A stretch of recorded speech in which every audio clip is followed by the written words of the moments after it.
I will. Welcome, everybody, to the Just Berry podcast. Today we have Dr. Ron Stotts joining us.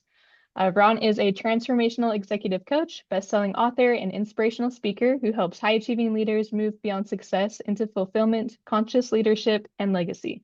A Marine Corps veteran, U.S. rowing champion, former corporate executive, and spiritual guide, he draws on 5 decades of transformational work to help leaders heal their past, rewire their brains, and unlock their highest potential through emotional intelligence, mindfulness, and inner work. Welcome to the show, Ron. Well, thanks for having me on. I'm looking forward to it. Yeah, Appreciate it. you're so welcome. I feel like our work aligns pretty well with the mindfulness and the inner work and just how big of a part that plays in our overall well-being. Yeah. I know you say that the outer challenges are healed through the inner work.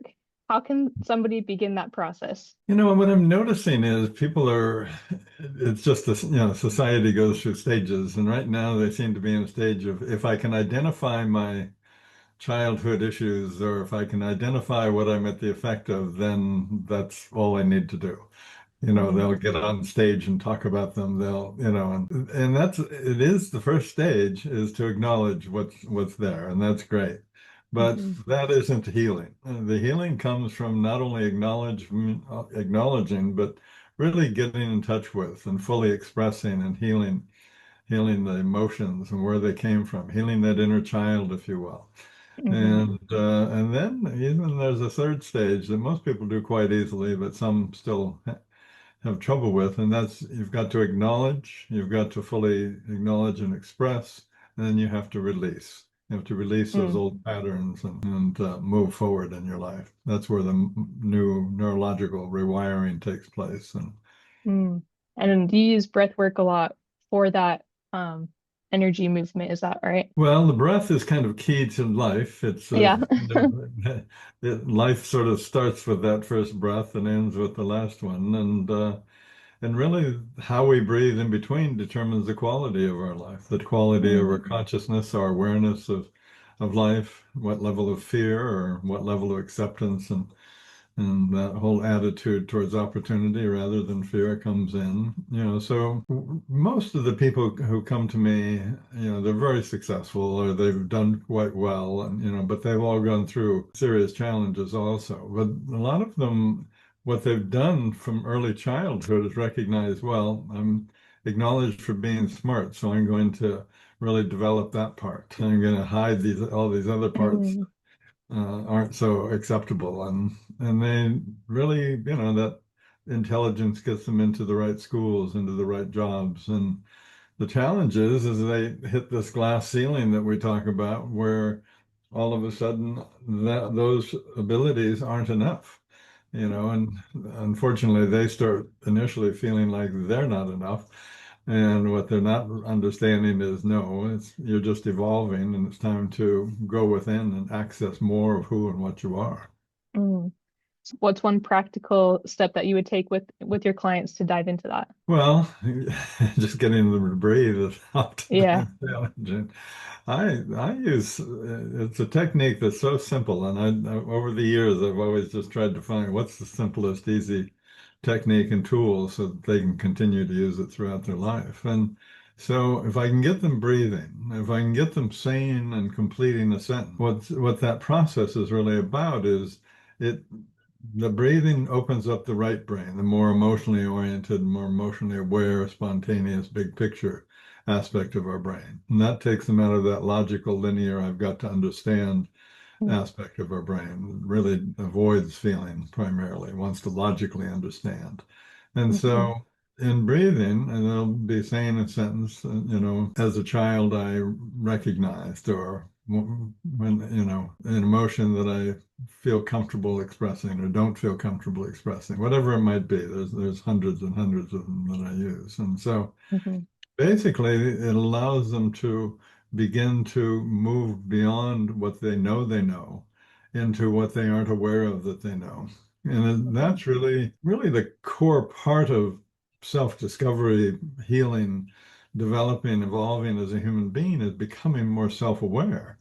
And so as you breathe, you become more aware of your feelings. As you breathe, you begin to access more capable parts of your brain. As you breathe, you really reconnect, heal the heal the gut, open the heart, and really quiet the mind to access higher levels of thinking. So the breathing kind of, and if you're looking for enlightenment, then it's a handy tool for that, moving in that direction also. Hmm. I know there's different techniques like the 4-4-4, like the box breathing, or in for a certain amount, out for a certain amount. Do you find that there's one that works best with the people you work with? I see breathing as a tool and or a Hmm. group of tools, and so um, it's really sometimes initially when it's hard for them to get in touch with their feelings and that type of thing. Sometimes really a full deep breath and ongoingly using that full deep breath for a relative short period, and Hmm. that allows them to open up their body, open up their mind, open up their feelings, and feelings start coming up. And so that awareness becomes, more complete. There's kind of, I find that the analogy is driving a stick shift car. It's, when you are first beginning, there's a breath that's relative to first gear, and that's just a full, deep, quiet breath. And, then there's a breath relative to second gear and third gear and fourth gear. So as they're moving through, visualizations or meditations or whatever, they'll just use those different breathing styles. And so, the first one is just basically, taking a big breath in. And what I'm doing is slightly constricting the throat. You can hear that rush of air as it moves through that. Doesn't really matter how long it is. Everybody's different. Everybody's running into different things. But Hmm. that allows you to get more centered. You're accessing energy, you're bringing that energy in, but you're also becoming more centered, more aware, more present. And after a while, that you might do that 4 to 10 times, maybe longer if you're off center to a greater degree. You kind of do that same breath, but it's a breath where you're closing your mouth, you're breathing into your mouth. And so the tip of your tongue is just at the base of your top teeth, just relaxed and sitting there. You're still slightly constricting the throat and breathing into the mouth, the closed mouth. And that energy allows you to build up energy and maintain that energy. Where the open mouth is you're building up energy, but you're releasing that energy and allows you to comfortably move forward into something. The second one, you become more aware, you become more conscious. And I don't really doesn't matter who you are, you're going to reach a point where, oh, I'm full, thanks. Yeah. Yeah. Yeah. And then you just go into a quiet, deep belly breathing. Just Hmm. literally, your belly just is moving in and out. Hmm. And then, as you're sitting there or something comes up and you're having some sort of discomfort, you can go back into the open mouth breath. And then you can go back into the closed mouth breath. Then you can go into the soft belly breathing. You're just Hmm. shifting gears relative to what's going on in your mind. So many people go into meditation or whatever it is and try and stop thought. And of course, the only part that can try is the mind. And so that's just sabotaging yourself from the very beginning. Hmm. So you have to give the mind a single pointed focus. And when you look at any and all forms of meditation, the commonality is that they have a single pointed focus. They might be whirling in a circle, they might be chanting, they might have a mantra, a yantra, or one of Yeah. those or one of these. And so I was very involved in meditation. I'm probably by my mid 40s, I meditated some 30,000 hours or something. So I got into it. But I found that since breathing is always there, I can use it whether I'm standing in the bank line, which I guess I don't do any longer with Hmm. back in the day when one did that sort of thing, or whether you're in the middle of a discussion or you're in the middle of a meeting, whether it doesn't matter where you are, you can use your breath to allow you to be more present and be more conscious, be more aware so that you're not reacting and you're Hmm. more responding from that more conscious, emotionally aware and mature place. Right. I love how you mentioned that there's not really like a one, it's not like a one size fits all for every situation with every person. It's like it's all tailored to the individual and where they're at and what they're going through at that time. I think that's Exactly. really important. Yeah. And so building that like self-awareness so you know, okay, what breath feels good for me in this situation, or when can I use this tool? Yeah, and it's important to recognize that most people, when they run into some sort of challenge, when they're feeling something that's uncomfortable or circumstances are uncomfortable, they'll stop breathing. And that's just a protective mechanism that they developed as a child. It's Mm-hmm. like, okay, be smaller, contract and prepare to take care of yourself. And as a child, that's a brilliant tool to use. But as an adult, it now sabotages your life.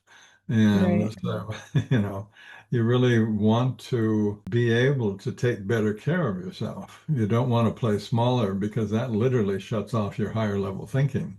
And Mm-hmm. that's the problem is people stop breathing when some challenge comes up for them. And all of a sudden that diminishes their ability to see the opportunity in a circumstance. It decreases their ability to really access their higher levels of thinking so that they can see the opportunity that lies Mm-hmm. within everything that comes into our life, which is actually the case. Right. And diving into that opportunity in the midst of hardship, I know you talk about everybody has gifts, and how does one reframe their struggle as a gift? Well, I think, first of all, it only takes a couple of months, literally, to go in and really heal that emotional backlog to a level that you're comfortable handling whatever comes up next in your life. My one of my mentors, Joseph Campbell, talks about, entering that cave that you fear to enter to find the treasure that you seek. Well, the reason that cave is in your gut and you've been hiding parts of yourself, your emotions, anything you didn't feel would get you acceptance and love as you were growing up. You've been shoving it in that cave and closing the door behind it and hoping nobody notices the cave. Mm-hmm. Well, yeah, you can get away with that. And as a child, it's a brilliant move. But as you become an adult, you've got so much of yourself hidden in there that you don't feel like you're enough. The truth is, you're not enough because you need to open that cave door, heal that inner child, heal those parts of yourself that at some other point felt weren't acceptable to others, and that's how you become whole. That's the journey to wholeness. That's how we find that unconditional love that we want is by going in and learning to accept and love ourselves, because that's Mm-hmm. really the only place you're going to find it. Giving it to ourselves instead of trying to find it from other people or achievements and basically That's, anything except for us. That's the biggest initial transition that I see. That's in a 2 month program where I offer. That's really the point that I'm looking for to see them get to is, as a child, we want unconditional love more than anything else, and we'll do whatever it takes to get it. And we'll become whoever we need to be, and we'll hide whatever parts we need to, whatever emotions aren't acceptable, whatever parts of ourself aren't acceptable or we feel aren't acceptable. We Hmm. hide those away, and that's really fine. But as an adult, and we do that because we're looking for love and acceptance outside of ourselves. Well, as an adult, it's time, and adult can really start in mid-teens, if not earlier, where you're starting to look for love within yourself, because that's really where the source is. And so that's where the breathing comes in. Breathing takes you down into those feelings, takes you down into opening up your heart, takes you into opening up your mind so that you can begin to appreciate the gifts that are available within literally everything that comes into your life. Hmm. I can even look at my own life and see that the worst of times were really the best of times in terms of the gifts that came from those experiences. And I think most people Hmm. recognize that's true. I think your perspective has a big factor in that, and how you choose to see your past and Hmm. what you allow like to continue to be part of the narrative that you're telling yourself in the present. Yeah, yeah, well said. Yeah. Yeah. And I feel like part of doing that work is part of leading yourself. I know you talk a lot about leadership as well in your work. What is the difference between traditional leadership and the conscious leadership? Well, traditional leadership started back in the 50s. Formally, there was a couple books about leadership, and they were all about the top-down controlling micromanaging style of leadership that was acceptable back then. And that's very left brain, logical, ego-oriented, ego-driven leadership. And it was successful to a point. You can make money doing that, but you're not contributing to bringing out the best in others in your organization and your family and the world around you. You're not really creating something where people are really excited to be part of it and giving their all to it. You're not creating a more cooperative, collaborative organization that's going to see an increase in productivity and profits. So it's all it's very male push energy, and today in the diversity that we can't talk about any longer, and and everything that's going on in the world, it's really a celebration of bringing out the best in everybody.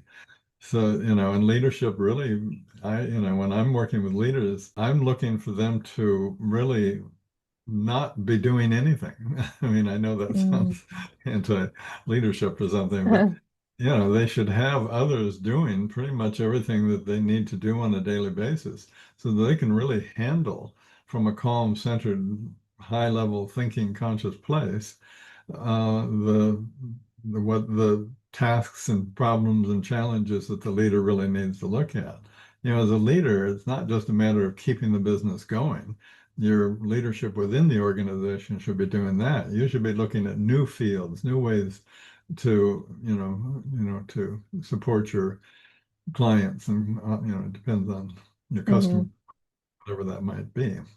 I have one fellow who he had, I think it was five, nine-figure businesses when he came to me, and he was having a lot of challenges and concerned that he was going to lose everything, and love of his life had left, and that's always a motivator for, get people to change.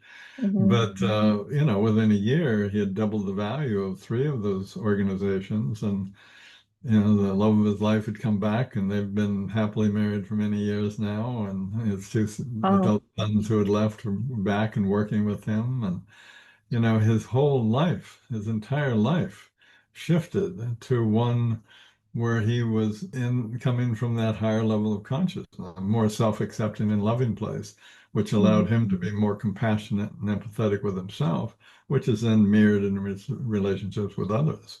And so it's an entirely different time. And all the research shows that you see an increase of at least 40 to 50% when you come from that more conscious place.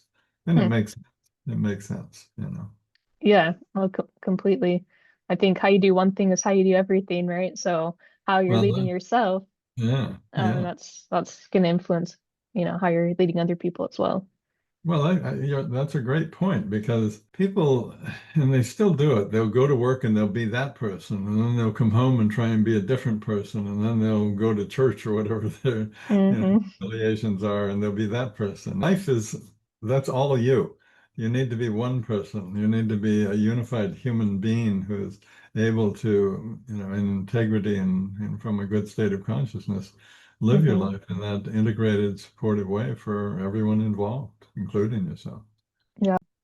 I know that wholeness and integration deals a lot with aligning your mind, your body, and your spirit. That's kind of the mindfulness aspect Mhm. of this. Do you feel like you started developing that early on? Like, I'm curious about your time in the military. Like, especially, how do you feel like that influenced the work that you're doing now? Well, oddly, in an inverse sort of way, at 18, I was a U.S. rowing champion and had my cute girlfriend and thought I had it made and figured it out. Wow, yeah. And I decided I wasn't doing really well in school, and I decided to kind of follow my father's footsteps. He was in World War II, and I Mm. went in the Marine Corps. The Vietnam era was just coming into full bloom, and lo and behold, I discovered that I was a conscientious objector, which I had no idea. Yeah. And so that was a big struggle for me to get out of the Marine Corps. I did get out on a medical discharge, which was Mm. I had damaged my knee pretty badly in training. But for the next few years, I had two sons, and we got divorced, and I lost custody of my sons, and I just didn't have any meaning in life. I had a chemical imbalance from the PTSD and suicidal, and so, Mm. not to go too deeply into that story, which went downhill from Oh, there. hey, we can if you want. We've all been in the trenches in one way or Yeah. another. Well, let's just say from a very sincere attempt to commit suicide, I had a Mm, very dramatic event happen. I was literally in the middle of it, of committing suicide, when I dissolved in a white ball of light and experienced a deep sense of the oneness of existence, the perfection of mm. life, and Wow. came away from that timeless experience, trusting and recognizing that I know I don't know my purpose, but I do have one, and Mm, with full commitment to being able to connect with that level of consciousness again on my own.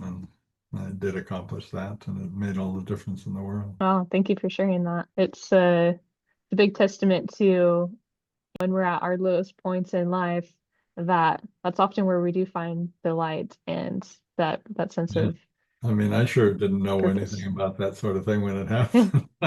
Yeah. Yeah, it kind of comes to us, Sometimes we feel like we're in the battle to or find the answers and everything, but a lot of the times like they find us, they come to us. I agree. Yeah. Agree. So what do you feel like is your legacy that you will be leaving behind? I'm not too focused on legacy.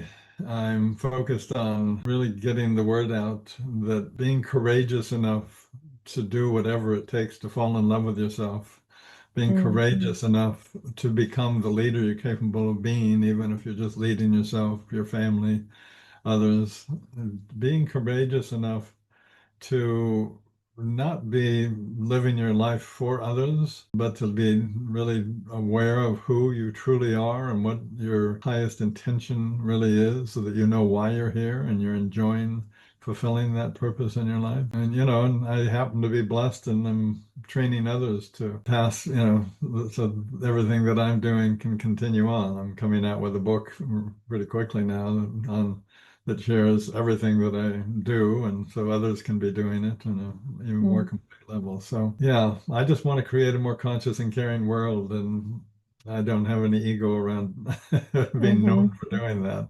I just want to contribute as fully as I can to that happening. That's beautiful.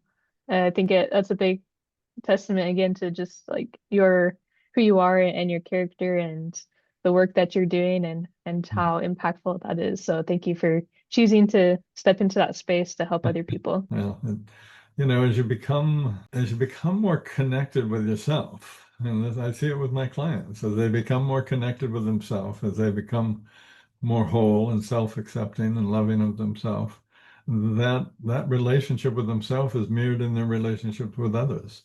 And as you Hmm. continue that journey of becoming more and more conscious, you really become aware that there is just oneness. There's oneness. That's all there is.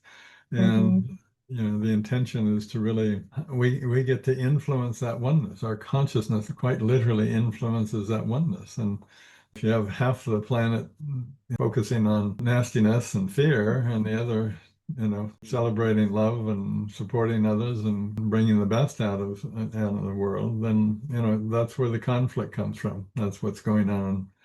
I was Hmm. going to say in our country, but around the world, that's what's always going on. Is that a lot of people just fear, oriented, and are doing the best they can. Some of us have healed that fear and moved into a level of love and acceptance and caring about ourselves and others, and taking care of ourselves and others. And Hmm. so that's what we'd like to. We see that the world is safer when we really help each other, rather than when we kick everybody out that doesn't look like us or think like Hmm. it's something like that. Yeah, and you mentioned the fear. How do you support people who are feeling stuck in fear or denial or resistance to their true self? I don't support them at all. Mm. Okay, tell us more. Well, it's their choice. They get to play Hmm. on whatever level I work with people who are ready.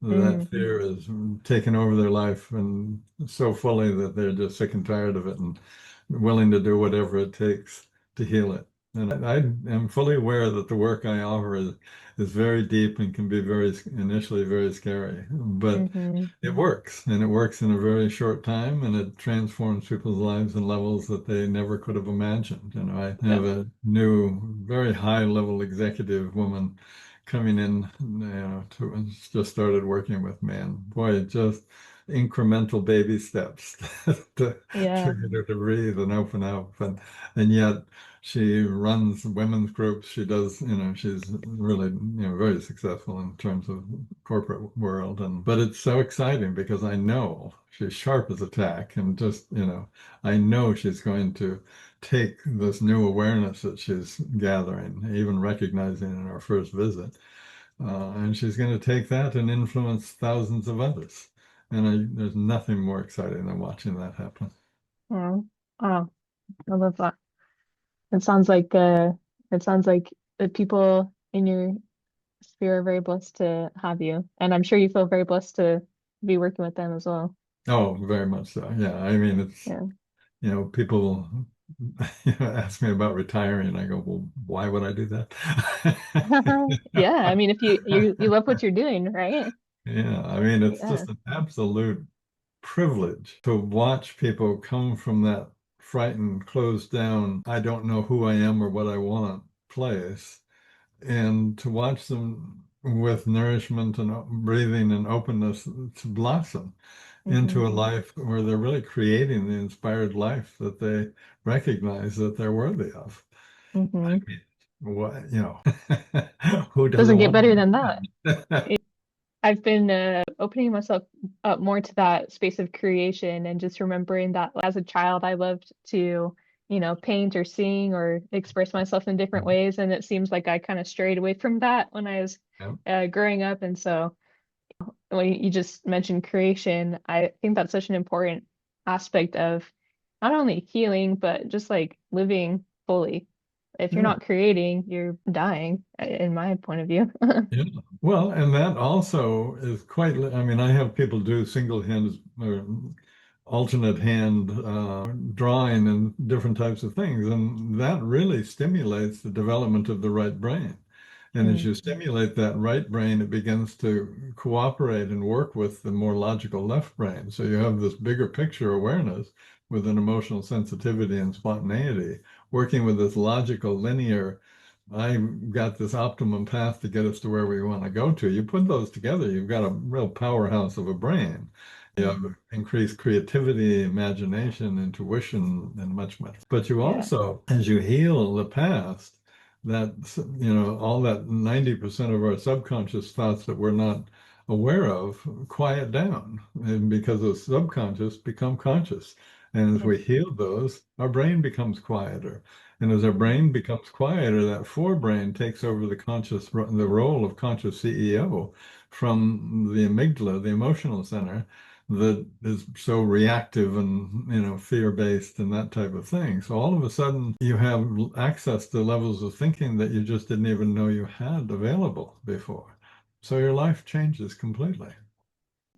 Yeah. Yeah, the external environment is definitely a reflection of the internal and the levels that you mentioned. It when you're experiencing that, it feels like you're leveling up in life, like it's a video game. You It's are. wild. You are. Yeah, Yeah. You're yeah. evolving and accessing more of who and what you're truly capable of. Hmm. You see what your life's about. You understand how to reach that. And yeah, it's an aspiration that you have to breathe into. Yeah. Oh, who do I need to be to fulfill that dream?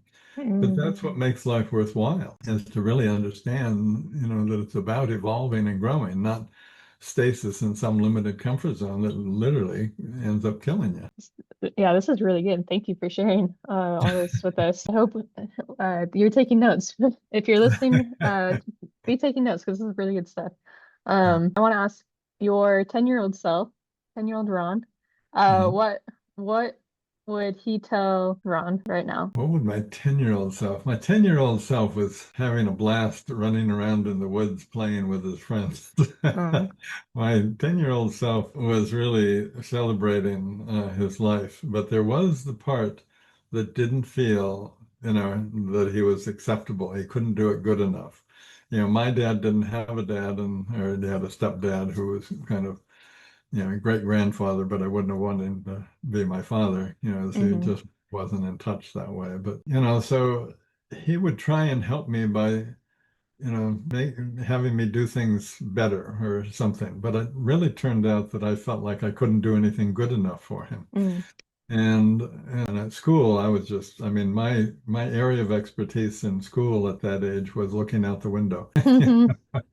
So what he would have told me is, I think right now he'd just absolute celebrate what we've done with our life. Celebrate that we were able to reconnect and heal. Celebrate Mm. that we became empowered and conscious and capable of not only taking care of ourselves, but creating an, I'm in a 36-year marriage that is the most amazing, loving, nurturing relationship that I could imagine.